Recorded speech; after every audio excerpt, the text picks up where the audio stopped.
Hi there. My name is Alyssa and I'm 35 years old. A year ago, the craziest thing happened in my life, and as we're approaching the anniversary of that, along with my marriage anniversary, I figured I'd come on here and tell you my story. Let me start off by introducing myself properly. I came from a lower income family. As a result, I didn't get many of the opportunities that the rest of the kids my age got. Aside from that, I've also been diagnosed with severe ADHD, so it gets really hard to function regularly. I've had a lot of setbacks in life, but I still managed to get a degree, although it was from a community college. Anyway, while attending college, I also worked as a barista at the cafe near the college. There were a few regulars there, and one of them was Nick, my husband. He did not attend my college, but he had high school friends who did. So whenever he was done with his classes, he'd sit in the cafe and wait for his friends to meet him. There were some days when he'd be the only customer in the cafe and I'd be the one handling the stations. So we got to talking. Nick is a very attractive man, so I was very much into him. After a few conversations, he asked me out on a date. We went on several more dates after that and then started seriously seeing each other. We dated for 3 years before we decided to get married. Yes, I know we were very young, but we knew that we wanted to be with each other for the rest of our lives, no matter what. So we decided to just skip all the years of waiting and just get married. We had a small and intimate wedding, and we were very happy with that. While everybody else in our lives was also happy for us, there was one person who wasn't. My mother-in-law, Marcy. Now, Marcy was big on having all members of the family that are of age contribute to the family income. Well, by the time Nick and I got married, I had been working at a corporate firm where I was beyond overworked. For the first year of our marriage, I continued to work there, but I was literally coming back home after working 15 hours a day and barely able to even make it past the front door because of exhaustion. Nick eventually had enough and told me that I had to leave my job or he would send my resignation letter behind my back. So I did that, and we agreed that I would take as much time off as I wanted before going back to work. Nick worked as a computer software engineer, and he had a very high-paying job, so we would not be lacking in any way. Marcy hated that I wasn't working. She made it her job to bring it up every single time she visited us or if we visited her. She was initially very subtle about her dislike of my career choices, but eventually she got really open with it. I would usually stop Nick before he said anything to Marcy because I did not want to cause any problems between them. I knew that Marcy was coming from a place of concern for Nick, and she probably wanted me to not get stuck being a traditional housewife, so I didn't want Nick to take things too seriously. One day, however, Nick and I had invited her over to dinner at our place.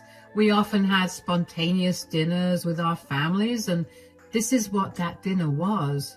I worked hard all day to make the food, and I made sure that the food would not be criticized by Marcy. Marcy arrived a little earlier than we asked her to, so while I was finishing up with dinner, she was talking to Nick in the dining room. I could hear everything because the kitchen was adjacent to the dining room. "How's work been? You look exhausted." "I know, I am exhausted. We've been working on this huge project for one of our biggest clients, and the deadline is a little tight. I've been pulling way too much overtime, but I'll be done with the project in a few days." "Make sure you get enough rest then." "All right, dinner is served. I hope you like it, Marcy." "You better hope I do too. I mean, I expect the food to be good considering you don't do anything around the house." "What's that supposed to mean?" "You know, Alyssa isn't working right now, so she's been lounging around the house all day. She had only one job to do today, and that was to cook. If she can't even do that, then I think that you have to reconsider your relationship. What are you talking about? Who said anything about me lounging around the house? Oh, come on, there's so much dust around the house. If you kicked up the air conditioning in here, I'd be sneezing my lungs out. I get that you're very passionate about women working and contributing to the household, but you don't get to insult Alyssa for not doing that. Just because she isn't contributing financially to our house doesn't make her work any less valuable. What work does she do? Paint her nails and occasionally do laundry? That's just a glorified maid, Nick. I do a lot more than that. And I'm only not working right now because I overworked myself at my previous job and ended up having a mental breakdown. Stop belittling me and my work. This is my time to take a break. And Nick has been the biggest support of all. Of course you have some stupid excuse ready to justify your laziness. My son deserves better than some leech. He's just blinded by his love for you, so he doesn't see that he can very easily choose to not support you. You know what? That's enough, Mom. You've been far too disrespectful, and I do not like that. I want you to leave my house right now. I want nothing to do with you until you apologize to Alyssa for all the mean things you've said. Don't be so dramatic, Nick. There's no need to get so defensive and throw me out of your house. I mean it. Get out. I will not let you disrespect my wife like this. You're entitled to your opinions, but you are not allowed to impose them on someone else. And you're definitely not allowed to make them feel bad for not doing what you want. I can't believe you're choosing your leeching wife over your mother, but okay, I'll leave. I was beyond hurt that Marcy viewed me in that way. I couldn't understand why she hated the fact that I wasn't earning money. I mean, yeah, I felt bad about it too, but she hadn't seen me at my absolute worst because of how hard I'd overworked myself. I'd stretched myself out, so I think that it took me months to recover from the stress. The more time I spend away from work, the better my mind feels, and that's what Nick has repeatedly stressed that he cares about. Was I the best housewife? No, of course not. But I made sure that all of Nick's needs were taken care of. I cooked all of the meals and kept our spaces tidy, so even if they weren't very clean, there was no mess. I was really glad that Nick had stood up for me that day. I was too shocked by what Marcy had said to even stop Nick. But his standing up for me against his mother made me feel better about my decision to stick to being a housewife. After Marcy left that day, she left me a long message about how I had poisoned Nick's mind. I deleted her message and chose to ignore it. I knew that Nick supported me regardless of what I did, and that's all that mattered to me. Nick, on the other hand, was beyond furious at his mother. All the times that I stopped him from standing up for me bubbled up and exploded. He could not bring himself to think of his mother without getting really upset at how she'd treated me. He refused to talk to her, and initially I respected that. But then we hit the 1-year mark since we spoke to Marcy, and I began to get worried. I mean, I agreed that Marcy did disrespect me, but I didn't think Nick needed to have no contact with her for so long either. I tried to talk to Nick about it, and he told me that he'd given his mother a condition to fulfill if she wanted him to talk to her. He wanted her to apologize to me. I didn't think that would happen because if there's one thing you should know about Marcy, it's that she is very stubborn. 2 more years passed just like that. I kept trying to get Nick to contact Marcy again, but he wouldn't listen to me. Aside from that, I also began focusing on my career again, not because of what Marcy had said, but because I began to feel the need to do something better with my time. So I picked up an old hobby of mine, writing, and decided to see if I could earn anything through that. Turns out freelance writing paid me pretty well. So I tried to find various other content writing jobs over the 2 years. One particular day, I'd gotten a call from Marcy. I'm not joking, but I almost dropped my phone when I saw her caller ID. I couldn't fathom why she was calling me, but I hoped that it wasn't about any bad news. I hesitantly picked up the call. Hello? Hi, Alyssa, it's Marcy. Oh, hi Marcy, how are you? It's been a while since we last spoke. Is everything all right? Yeah, everything's good and I'm doing all right. I wanted to talk to you about something. Oh, what is it? Well, we haven't spoken in years and I've been thinking about what got us here. I then realized that I owe you an apology. Really? That is not where I saw this conversation going. I know this must be really shocking to you, but I realized I was being too narrow-minded and the last thing I wanted to do was lose my son. You were right. I should be happy that my son's happy. What happens between you two is none of my business. I overstepped by a lot, and I was too stubborn to apologize. I should have been more empathetic and kind to you. At least that way, I wouldn't have lost so many years of contact with my son. Oh, it's okay, Marcy. You don't have to apologize. It's all water under the bridge now. No, I have to apologize properly. I'm really sorry for what I said to you that day. I was just worried about my son's future and I was being too harsh on you. I shouldn't have done that. Nick is a grown man capable of making his own decisions, and I should have respected that. If he chose you to be by his side for the rest of his life, I can't say anything against that. I only said all that because, well, you know me. I have to constantly say what's on my mind, and I hate when I know I'm right but nobody listens to me. Yeah, I guess it's okay. I appreciate that you're apologizing now. It was just weighing a little too heavily on my conscience. Anyway, what have you been up to these days? Well, actually, I've been working as a freelance writer and I'm planning to get a job as a content writer soon. Oh, is that so? Well, I suppose that's better than just being a housewife, isn't it? Writing isn't exactly a stable career, but to each their own, I guess. Yeah, I guess. And how's Nick doing? I hope he's still not mad at me. I mean, I thought I was stubborn, but wow, he really never called me after that day. Nick's doing good. He's been really busy with work lately. He's still upset about all the things you said. I've been trying to get him to talk to you since that day, but well, he refuses to because you were way too mean.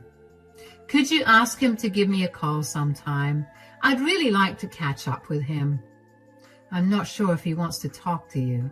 Well, you can at least tell him I called, right? I'll try, Marcy, but I'm not sure if he wants to talk to you. Like I said, I've been trying, but he won't budge. Oh, don't be silly. He'll definitely want to talk to me now that I've apologized to you. Just let him know that I did. That kid is too stubborn for his own good. Anyway, I should get going. Take care, Alyssa. You too, Marcy. Bye. I was flabbergasted, to say the least.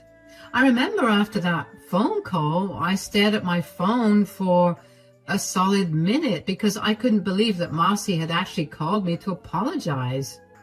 I immediately called Nick after the phone call with Marcy and told him about what had happened. He sounded just as shocked as I was that his mother had given in and apologized. I then asked him to give her a call because she had specifically asked for him. Nick said that he would, and I finally felt like a weight had been lifted off my shoulders. It felt so weird being the reason for ruining the relationship between Nick and Marcy, and I really wanted their issues to be resolved. So when, in a week, they were back to being on good terms, I felt great.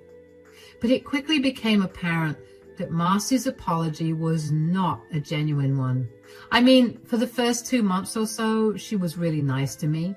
She never brought up my career, not even subtly or as a joke.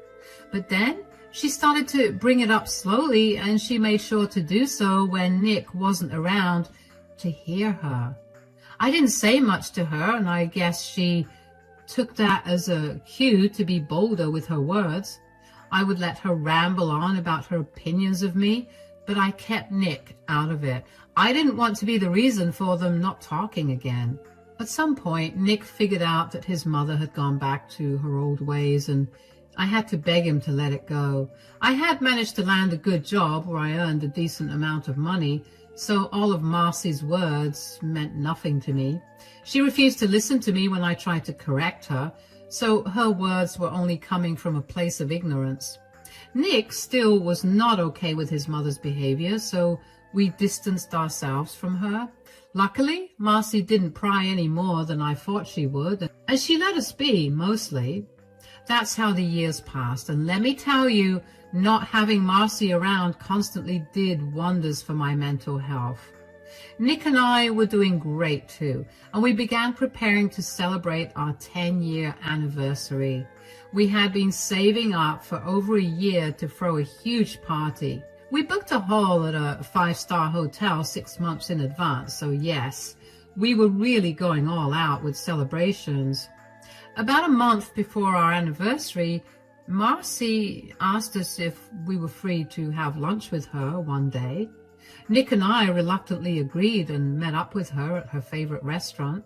The lunch went mostly well, but towards the end of lunch, Marcy brought up our anniversary. So your anniversary's coming up. How long have you two been together again? Yeah, it's been 10 years. 10 years? Wow, I wonder how you two even got to be together for so long. What do you mean? I mean, no offense, but I figured that you two would break up a year into your relationship. Why would you think that? I don't know. Intuition, I guess. Well, you were wrong. I've been really happy to be with Alyssa, and I'm so glad that we'll be celebrating 10 years together. Although we've been together for 13 years, technically. Wow, that's a long time. So have you guys planned out anything to celebrate your time together? We were thinking of throwing a huge party. How huge? Like booking a hall and having all our friends and family there. We want as many people there as possible. Why do you want so many people? That's going to cost a lot. Yeah, but we've saved up enough. Besides, we have a very small wedding and we wanted to go all out for this one. When you say we saved up, do you mean only you saved up? Because I know that Alyssa can't hold a job down to save her life, and that's why she keeps reverting back to being a housewife. Alyssa actually contributed quite a lot to it. And how in the world did you arrive at the conclusion that she can't hold a job down? She's been working at the same company for the last 5 years. Not to mention, I've told you over and over again, whether Alyssa chooses to work or be a housewife, it doesn't mean she isn't doing any work. Please, we all know she's barely making anything. Everything she earns goes into funding herself and her extravagant hangouts with her friends. And I know for a fact that she doesn't do anything at home. I've come over unannounced a lot of times, and every time I get to see how filthy the house is. Okay, well, I don't see how my income or my work around the house is of any importance to our anniversary celebration. Can we just drop the topic? Of course, you want to drop the topic. You know I'm hitting close to home and you can't stand it. No, I just don't think that's necessary to discuss when we're talking about how happy Nick and I are to be celebrating 10 years together. I know you don't like my life choices, but you should be happy that I've kept Nick happy for so long. Kept Nick happy? You've worked my son to the bone. You do nothing but take all his money so you can dilly-dally and not take over any of the responsibilities. That's enough, Mom. Drop it, or you will not be invited to the party. Whatever. You'll soon realize how right I was about Alyssa being a leech. And when you come crying to me, don't expect me to comfort you. He won't be doing that. Anyway, I have to leave for work right now. Bye. I'll leave too. We'll take care of the bill. Bye, Mom. I don't know why I expected any better from Marcy. Of course she still thought of me as some parasite, even though I was earning more than she was. Nick and I disregarded that lunch with Marcy and chose to focus on planning our grand celebration of our love.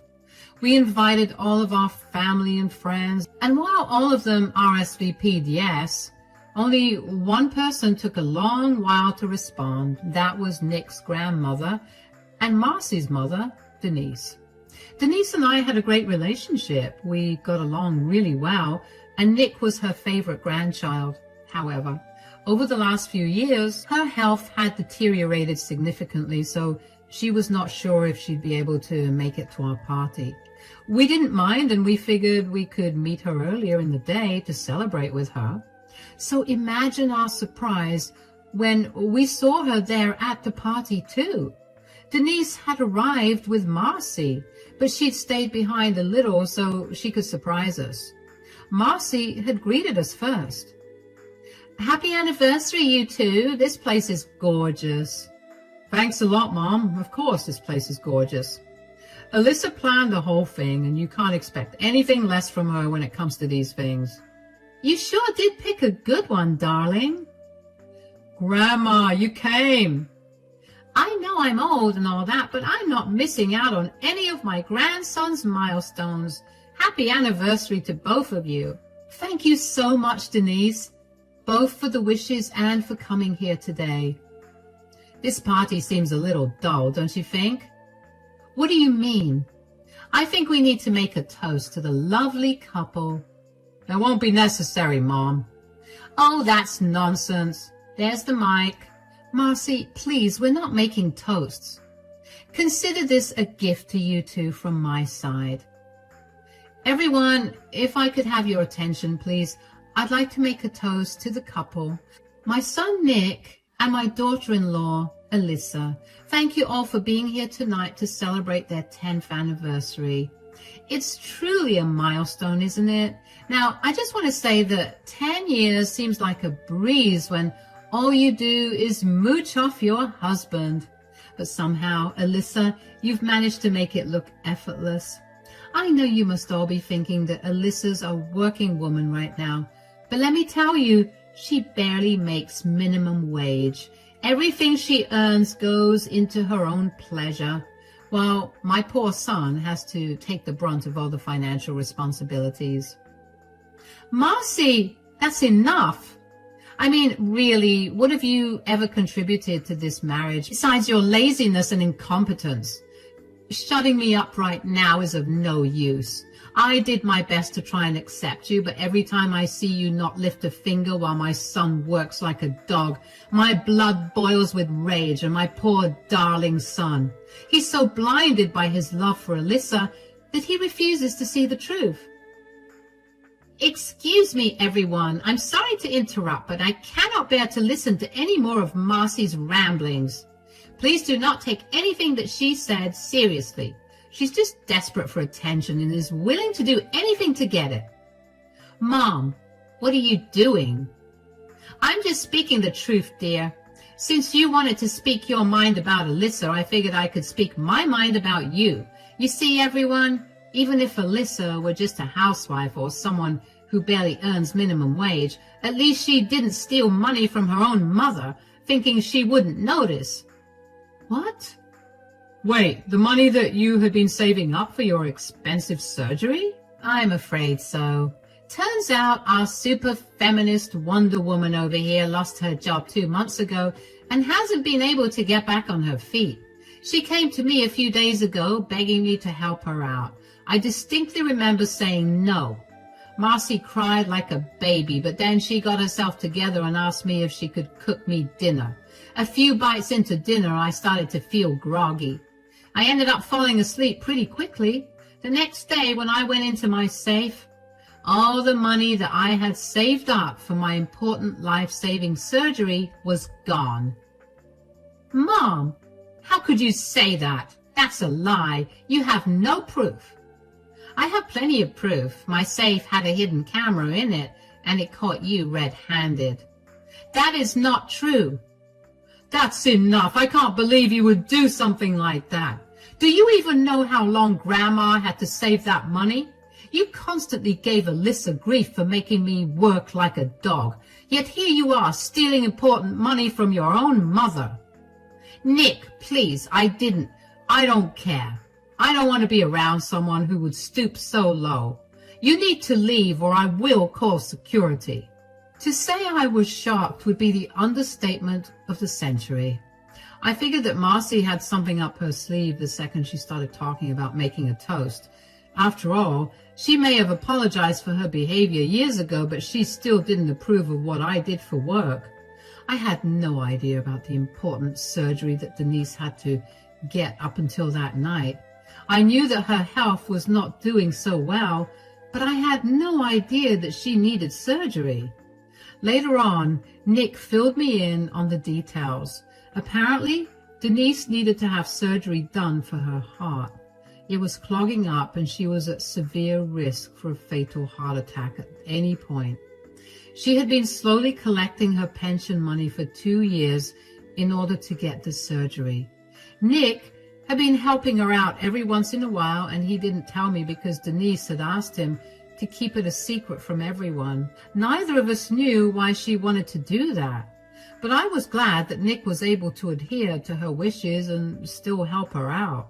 What was the most shocking was for Denise to stand up and expose Marcy that way in front of everyone.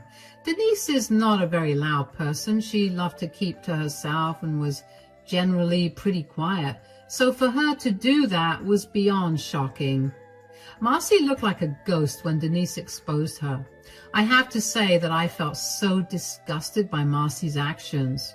That was the last thing I expected of her. I knew she was not a good person, clearly by the way she treated me ever since I got married to Nick. But I didn't think she was capable of stooping even lower than that. The rest of the party went great, and thankfully no one brought up what had happened. Marcy left without making any fuss because she had been embarrassed enough. After the party, Nick and I sat down with Denise to discuss what she wanted to do about Marcy stealing her money. Denise said that she wasn't going to let Marcy go and that she was going to file a report against her. She just didn't do that yet because she didn't want to throw a damper on our celebration. So over the next few weeks, we helped Denise file a report against Marcy, and Marcy was arrested on the grounds of robbery and elder abuse. Marcy looked like a mess. We were there when she got arrested, and the entire time she was screaming and yelling at Nick and me for ruining her life. When a police officer tried to restrain her, she punched him in the face and tried to come towards me. She had this murderous look in her eyes, and I swear I've never been more terrified than in that moment. Thankfully, the officers managed to get her down and handcuffed her before putting her in the car. What followed was a long trial for Marcy, where she was eventually sentenced to 10 years in prison for elder abuse, robbery, and assault of an officer of the law. Never in my life did I think that I'd see the day when Marcy got arrested, but there I was. Nick was an absolute mess. He didn't know what to feel about what his mother had done. He was obviously angry at her for it. At the same time, I knew that it pained him to know that his mother was in jail. Thankfully, he agreed to go to therapy to get his emotions sorted out, and he's doing better now. As for Denise, she got reimbursed for all the money that Marcy had taken from her. She was still a little short on the amount she needed, so Nick and I helped her out. She had her surgery and she's fit as a fiddle now. Nick and I have been spending a lot of time with her after everything that happened. We've all grown closer, and now we even find ourselves joking about the whole incident. It's almost been a year since all of this happened, and Nick and I are quickly approaching our 11th anniversary. Of course, we're going to celebrate. Maybe not as big as last time, but Denise will be a part of the celebration for sure. One thing is definite. Nick and I will never forget our 10th anniversary. Thank you for listening.